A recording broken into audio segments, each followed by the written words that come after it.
G'day folks, Andy here from Manor.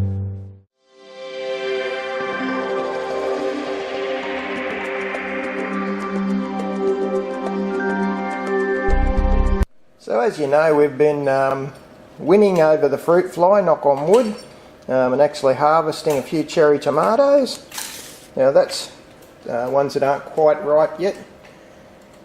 I've cut up about a kilo of cherry tomatoes and the mini Roma over there that we grew.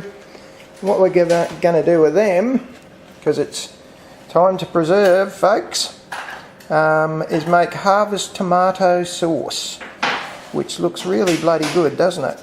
I haven't done this recipe before. There's the recipe there. This is an Annabelle Langbein recipe. That's Annabelle there. And for those of you who don't know Annabelle, she's originally, I think, a Kiwi, lives most of the time in New Zealand, and she's produced a number of cookbooks that we really like. We've actually got a few of her books. So I'll have faith in Annabelle, and we'll whip out some harvest tomato sauce, which we'll can, and that'll be all stored away.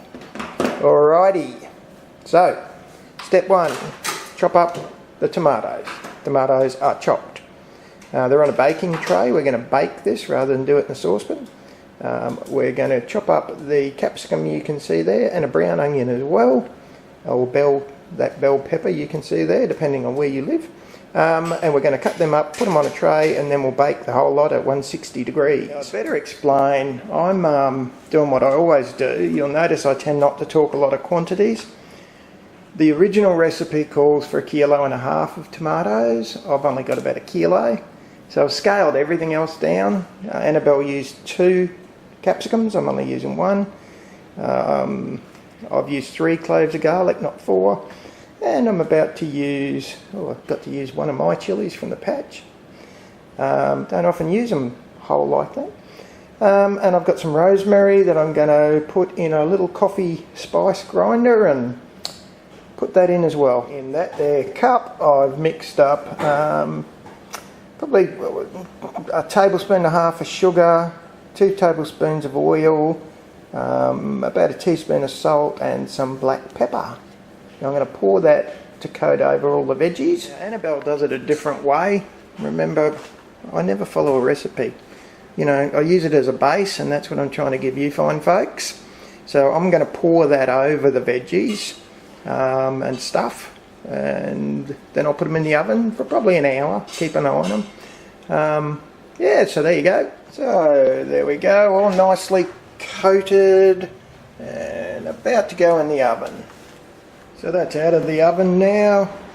It was in for about 1.25 hours. What we're going to do is let that cool, and then we'll blend it all up, and we will have ourselves a tomato sauce, a harvest tomato sauce.